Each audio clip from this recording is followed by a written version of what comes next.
We got a couple make or break recruitments for Oklahoma's defensive line class, so let's bring on Josh McQuistion of Soonerscoop.com to discuss. Josh, the number one defensive lineman in America, Williams Nwaneri, set to announce August 14th. Heading into this one, we've been talking a lot about OU. Who do you think is the biggest competition, and where do you think the Sooners stand? This is such an interesting one. I think the easy answer is Missouri. I think we all know Missouri, he's talked about it being his first offer. I think we all know there's a strong NIL package that Missouri has put together, and that's just something you have to consider. At the same time, what's interesting is where it varies, because you talk to certain, reporters from certain schools, and it's very much a kind of Georgia-Missouri battle. And then others, it's Oklahoma-Missouri. And I know both Oklahoma and Missouri kind of see each other as the primary combatants in this thing. So, and again, but I can't get Georgia out of my head. So that's just one of those things that none of the three would surprise me, but I just can't get over how many connections he has to Oklahoma through his head coach. Obviously, one of his fellow defensive linemen, Kamori Moore, committed to Oklahoma about 10 days ago. Caden Green's already there. There's just a lot of things that drag him, dragging sounds bad, but, takes him toward that Oklahoma decision. But again, Georgia, Missouri, none of the three should be a surprise to anyone. Does Missouri have the NIL resources to hang with an Oklahoma and a Georgia in a battle for Williams Nwaneri? I don't think there's any question. The numbers I've heard, and you understand it. Eli Drinkwitz needs a shot in the arm, and this is perfect. You go land arguably the number one player in the country. It gives you a lot of ammunition. Now, from what I have gathered, Oklahoma has put together something pretty serious themselves. In the first year or two, I thought OU was a little passive with NIL, and I know Brent Venables comes from that Dabo Swinney school of, that's not what we want to do. We don't want to operate that way. But it just feels like Oklahoma has kind of pivoted this summer. I think you've seen them put together some strong packages, some strong offers, and understanding that's just part of it for some of these guys. So I don't think Oklahoma is going to be able to dollar for dollar match what Missouri is doing. But at the same time, I do think it can be they can be within the ballpark. They can be competitive. All right, we're going to talk David Stone in a minute. We can't talk OU D-line without mentioning David Stone. But first, I want to flip to the offensive side of the ball real quick. Grant Brix, the number 2 ranked interior offensive lineman in the country, out of the state of Iowa. This is shaping up to be a real Nebraska-Oklahoma battle with maybe a K-State on the outside. Where do you think OU stands right now, and how important of a recruitment is this for the Sooners? It's huge for Oklahoma. They've missed on a lot of their top offensive line targets. The class has not gone the way they hoped it would, losing Casey Poe to Alabama, just a few that I think at various times they probably led for, and just at the end kind of came up a little short. Right.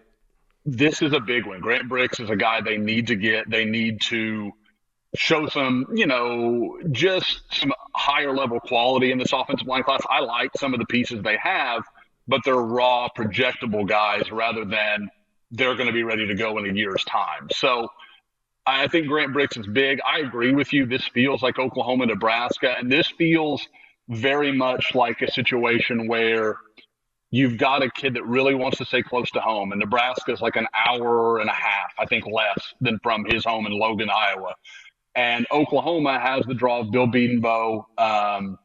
And then he's talked about liking Jerry Schmidt and Oklahoma Strength Program a lot, and kind of seeing how they've developed guys like Creed Humphrey and Ben Powers and some of the offensive linemen under Bill Bedenbaugh. So I think it's just kind of a head versus heart scenario, and those are tough to predict because I don't think there's any obvious advantage for either school beyond those two clear points.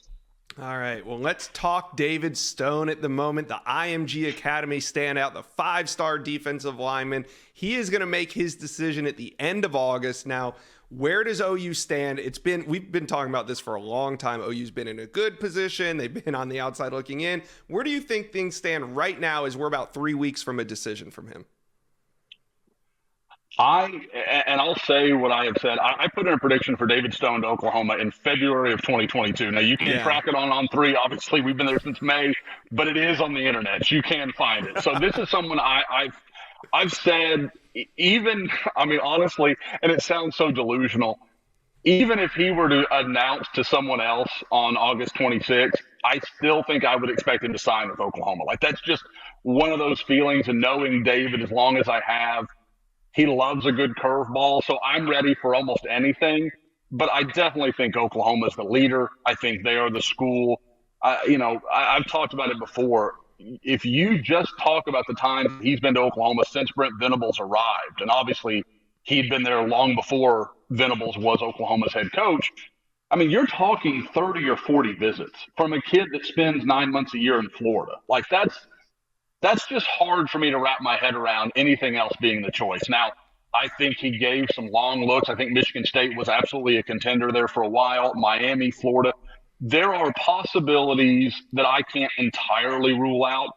It's just tough for me to envision him going anywhere but Oklahoma because of not only how much interest he has shown, but the relationship he has with Todd Bates. I think those two have really connected. And I know Oklahoma's really pulled out a lot of stops, including, I think I mentioned it last time we talked, Josh, some work from Gerald McCoy, a Yeah. Tampa Bay Buccaneer, former OU first rounder that, is another Oklahoma City area guy like David himself. Who would you say right now is Oklahoma's biggest competition for Stone? Wow. There's a part of me that just says Florida. I just kind of have this funny feeling I would almost say either of the Florida schools. I could buy Miami. I could buy Florida. I know there's a lot of Michigan State talk. That feels like that's waned a lot to me. Texas A&M, just because of what we know they can do. I mean, OU fans have not forgotten David Hicks, so I think they live in just a little bit of fear. Yeah, that one's still But raw. yeah, absolutely, absolutely. And this would be the reverse, where Oklahoma got beat, on a kid on A&M's turf.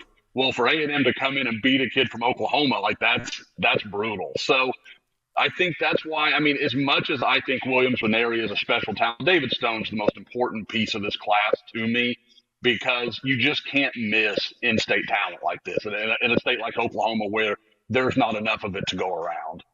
Yeah, that makes a lot of sense. Now, they also have another shot at another five-star defensive lineman. This time we're talking about Dominic McKinley, the number one player in the state of Louisiana. And right now, it doesn't look good for the LSU Tigers. It seems like Dominic McKinley's going to make his way out of state. Do you think it will be to the Sooners?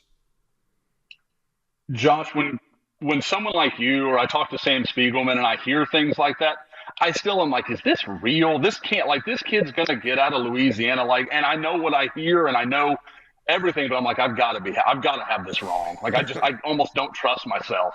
But it does. It sounds like this is going to come down to Oklahoma and Texas, which is, it's something that's been rumored for a couple of months, as you know, but it didn't feel real. You kind of kept waiting, like, oh, LSU is going to wake up. They're going to turn this thing on here at some point, and it just really hasn't happened. And I think Oklahoma has a real shot here. And again, it comes down to something I've mentioned a couple of times since we've been talking, the relationship he has with Todd Bates. I think Bates and the Soul program and obviously the way that Brent and Todd really recruit, and I don't know of a better way to say it than kind of with their religion in front of them. I mean, it's a big deal to them, their faith, and they talk about it very openly.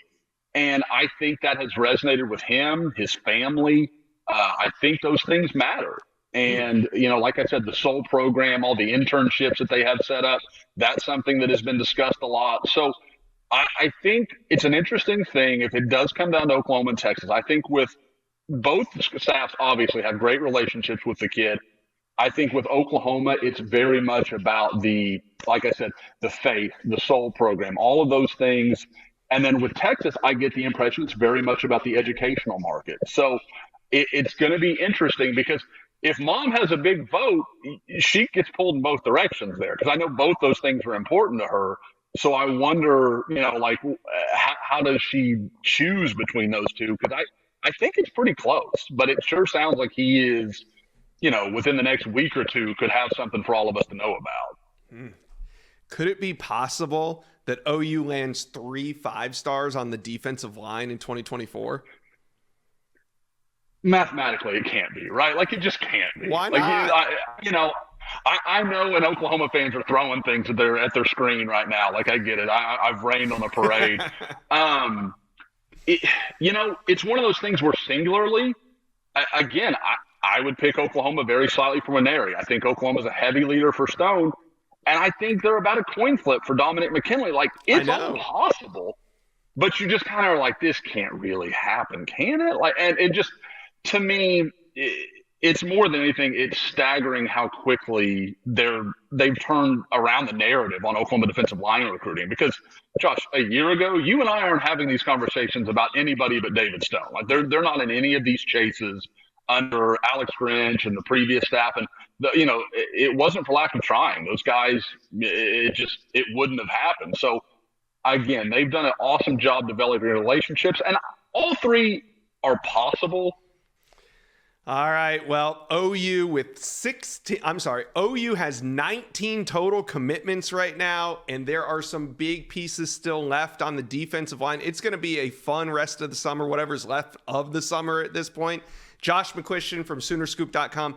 Thank you for joining me on the Inside Scoop. Thank you for watching. Make sure you smash that subscribe button for me, and remember to check out all the videos on the On3 YouTube page.